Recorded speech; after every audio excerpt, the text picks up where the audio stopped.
Достар, енді біздер жарнаманы көріп шығатын боламыз. Қалай жарнама жасаймыз, оны көріп шығатын боламыз. Каспий KZ-тің порталында продавецтің. Личный кабинетке кірген кезде ең соңғы тұрған қазіргі уақытта Каспий маркетинг деген меню бар. Біреулеріңізде ол жоқ болуы мүмкін. Бір-екі товар, жаңадан қосылған адамдарда бір-екі товар, 3-4 товар болса, мынандай болуы мүмкін.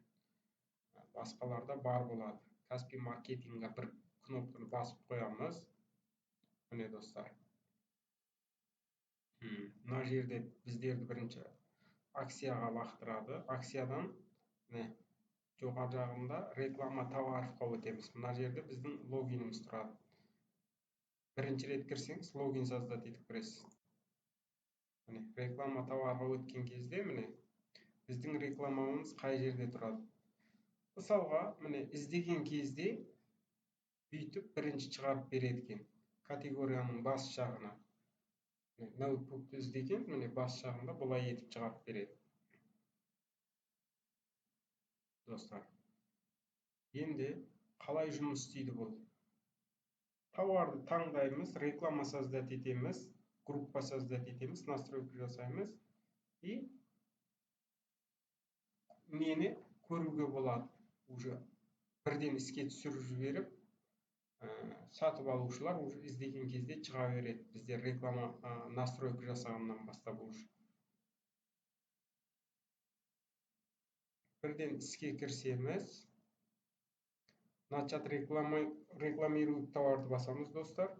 Реклама жасау үшін. Өзі бұл рекламасында әлі шикілік бар. Мен өзім көп реклама жасамаймын. Міне, жалпы мына жерде мәліметтер шығады, обзорда. Біздер реклама қойған товарлар 32.582 адам көрген. Оның ішінен клик басқаны 860 клик басты. 860 клик басқан. Қазір бұл жерде біздер кликке ақша төлейміз. Каждый кликке ақша төлейміз. Қазір оны да түсіндіріп өтетін боламын. Содан 7 заказ болған. 800-ден 7 заказ. Бұл сонда где-то 10% конверсия болса, бұл жерде 8 болу керек еді, 80 болу керек. Жоқ, 0,5% конверсия болып тұр мына жерден сонда товарлар. 0,7% конверсия болып тұр. Примерно 0,7%. 7% болса 70 заказ болу керек. Сондай болады, иә.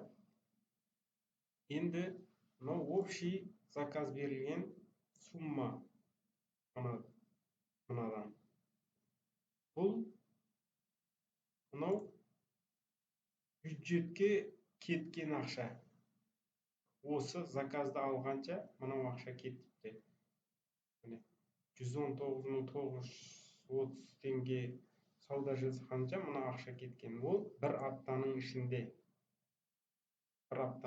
Если оны бір айға қоятын болсақ, мыналар біздер 38.000 теңге жұмсаппыз. Сол рекламадан 440 сатылым болыпты. Мына жерде 3000 қанша клик басылған? 3126 10 теңгеден где-то мынандайға барған. 10 теңге, 11 теңге, 12 теңге, 16 заказ болыпты осыдан. Мына четінен сөйтіп қарай беруге болады. 7 күннің ішінде жалпы осындай болған екен.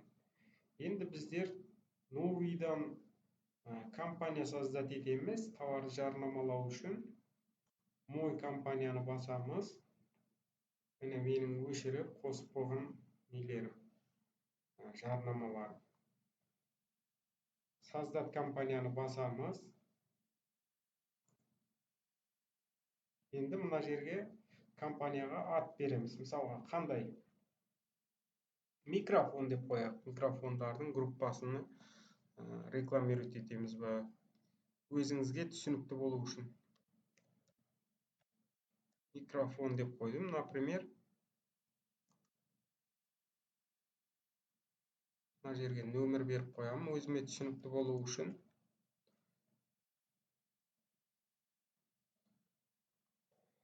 Енді бұл жерден басталатын күні точный датаны бассақ, мысалға, бұл жерден точный басталатын уақытын создать етсек болады. Мысалы, 14-те, 15-інде басталсын деп қойсақ болады. Или қазірдің өзінде басталып кете берсе болады деген. Анау бітетін уақыты, рекламаның бітетін уақытını создать етсе болады. Мысалы, 15-інде басталса, 24-інде бітсін деп настройка қойса болады рекламаға. Өзіні қалдырамын. Енді мына бюджет. Мына жерден, мысалға, ежедневный, күндік қанша қоя аласыз? Мысалға, 200 теңге, 300 теңге, 500 теңге. Мысалға, мен 300 теңге қойсам, міне, 300 теңге қойдым.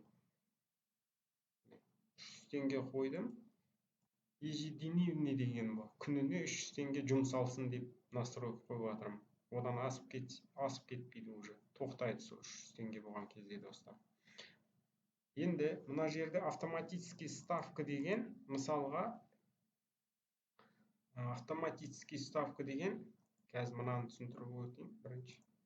Ручной ставка деген, міне, ручнойға қоям, 10 теңге деп тұрды. Минимальный цена 10 теңге. Если біздер жарнамалап жатқан товардың категориясында бір товарды біздер 10 теңгеден жарнамалап жатсақ, біздікіне ұқсаған товарды бірі 11 теңгеден, 12 теңгеден жарнамалап жатса, онда 12-ні бірінші шығарады да.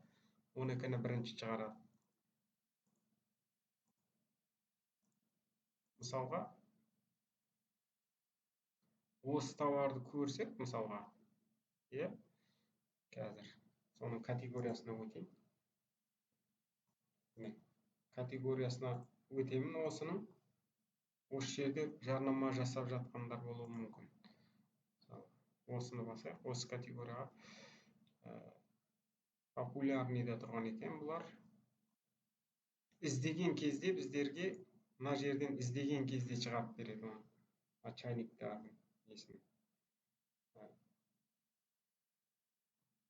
Қазір осыны іздеп көрейік. Электрочайники деп.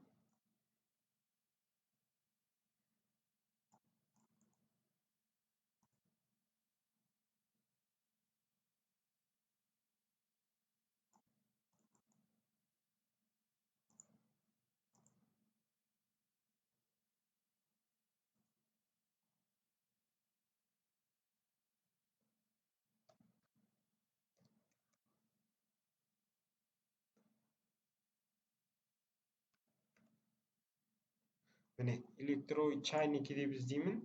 Реклама жасағандарды шығару керек ол біздерге.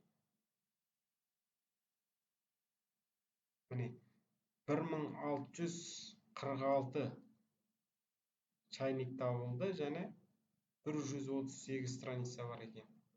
Мына жерде олардың айтуы бойынша, маған түсіндіргені бойынша, мына жерде бірінші іздеген уақытты шығатын еді. Жарнама жасалып тұрғандар. Қазір популярный деп тұрды ғой. Популярный деген ең көп сатып алғандар, ең көп отзыв жазылып, ең көп сатып алынғандар ғой деймін. Популярный. Ең көп сатып алынғандар. Осы жарнама жасалып тұрған болуы мүмкін осы. Міне, мынау көрсетіп тұрды ғой бірінші. Міне, осылай шығарып тұрады. Жарнама жасалғандар. Категорияның жалпы басында болады. Бар жарнама жасалған заттар. Осындай. Енді, достар, біздер қараңыз. Мысалы, 10 теңге деп қойдық. Біздің конкурентіміз мына жерде, мына чайникті, мысалға 12 теңгеден жарнамалап жатқан болса, 12-ні біріншіге қояды. 12 бірінші жарнамалаған.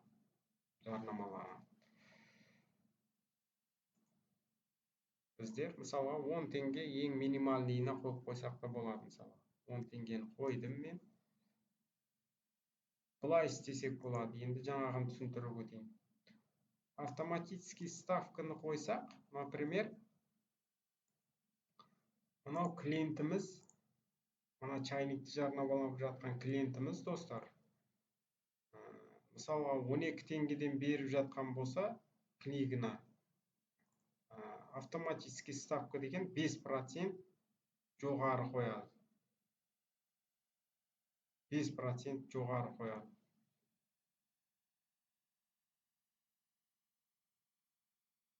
Автоматический ставка 5% жоғары қояды. Қаласаңыз 10% мысалға ана суммадан, оның қойған суммасынан, мысалы 12 теңге болса, 10% қосылады соған.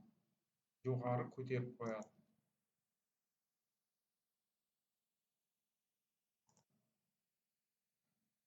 Енді біздер мұнаға қойғанымыз дұрыс болады.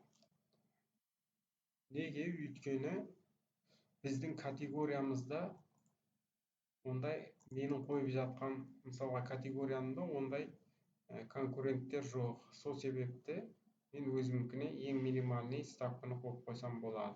Мына жарнамалап жатқан заттарыма. Конкуренттер ондай жоқ. Енді біздердің мына жерде тағы бір нәрсе бар. Мысалға жарнамалайын деп жатқан тауарымыз, қазір айтам, мынаны басамыз, продолжитті, мынаны толтырып қойғаннан кейін. Міне, енді тауарлар шықты. Қайсы тауарды жарнамалаймыз? Мысалға мынаны жарнамалаймыз, я? Тағы қосуға болады, мысалға мынаны жарнамалауға болады. Енді бұл опубликовано болып тұрған тауарлар, уже сатылымдағы тауарлар, достар. Шығардық, осыны жарнамалаймыз, мысалға. Запуститті басамыз мына жерден. Запуститті басамыз. Уже міне басталып кетті реклама. Басталып кетті. Енді ең маңыздысы бұл жерде. Мынау неге мынандай көп? Міне, көрдіңіз бе? Мына реклама жасап жатқан адамдыкінен төмендеп, міне көрсетіп жатыр уже. Значит, бұны біздер қазір 12-ге көтеріп қоямыз. 13-ге көтеріп қоямыз, қалай болады екен? 15-ге көтеріп қоямыз, қалай болады екен? Міне, значит, 15-тен төмен екен жарнамалап жатқан адам мынаны.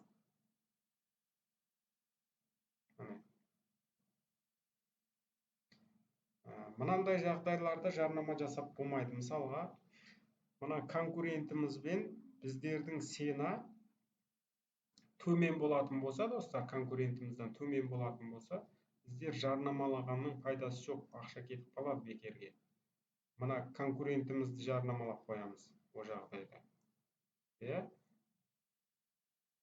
Бұл жағдайда біздер конкурентімізді жарнамалап қоямыз. Сондықтан біздер мынадан төмен болған жағдайда, немесе тең болған жағдайда да сіздікі бағалары, мысалға екеуміздікі де тең конкурентімізбен болған жағдайда да отзывқа қарау керек онда. Отзыв кімдікі жоғары, звездочкалар кімдікі жоғары, сондан алады клиенттер. Сол жағына да мән беру керек. Егер сіздікі төмен болатын болса, ой, эффект бермейді ол жарнама. Соған қарауыңыз керек тауарыңызға. Категориясына өтіп көреміз. Осылардың колонкалардың, мыналардың барлығы жарнама жасалып жатқан колонкалар осы.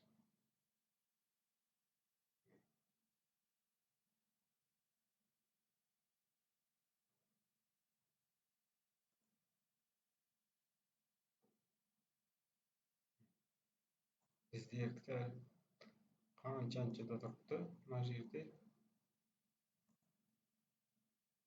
Бұның қанша страницасы бар?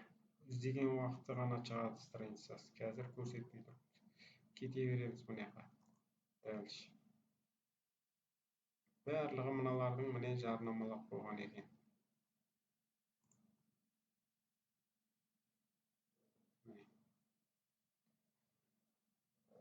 Қазір бұны колонка деп іздеп көреміз. Портативный колонка.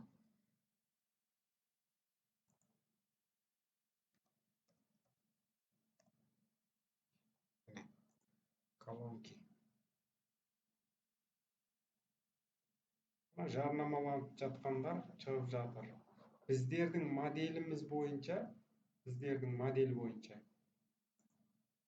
мына тауардың моделі бойынша, мысалы осы тауарды іздеймін ғой мен. Именно осы тауарды іздеген кезде, мына жерде қазір осы модельді іздеймін. Міне, осы модельді іздеймін.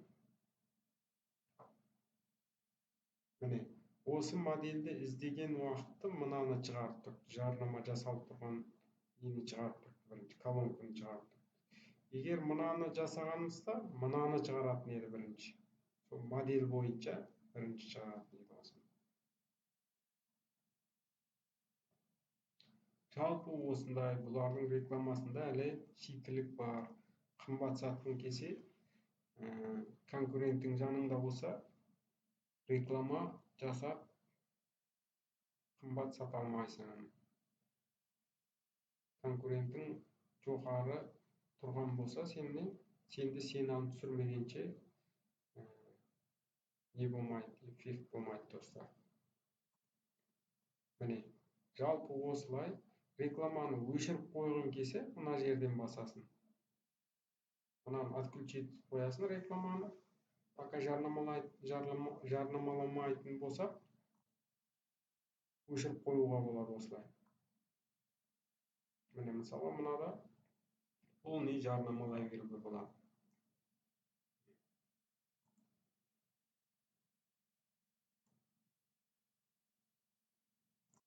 Мына счетчик жүріп бастайды. Қазір мен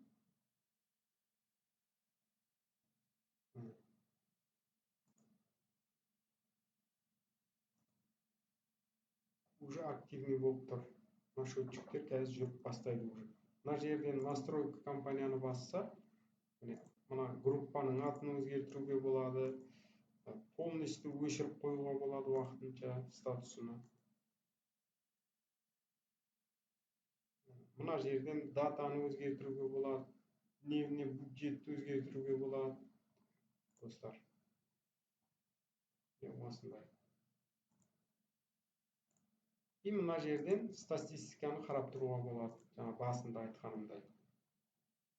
Енді бір артқа қайтатын болсақ, общий компанияны көреміз мына жерде.